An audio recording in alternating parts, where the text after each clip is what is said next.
Vanhu va ka hina ni dyondzise swin'wana evuton'wini.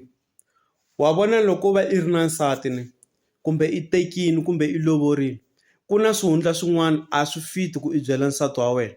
Laha ni vulavula yini hi swihundla swa mindyangu, hi swihundla swa muti walowo wa ka n'wina.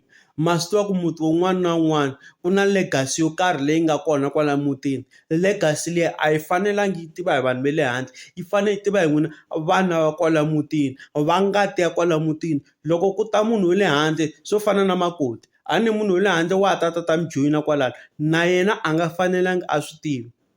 Reason hikuva vanhu vo tala loko hi holova na vavasati va hi byela hi swona swilo leswiya, hi ku i teke timhaka ta muti yaloye i byela nsati.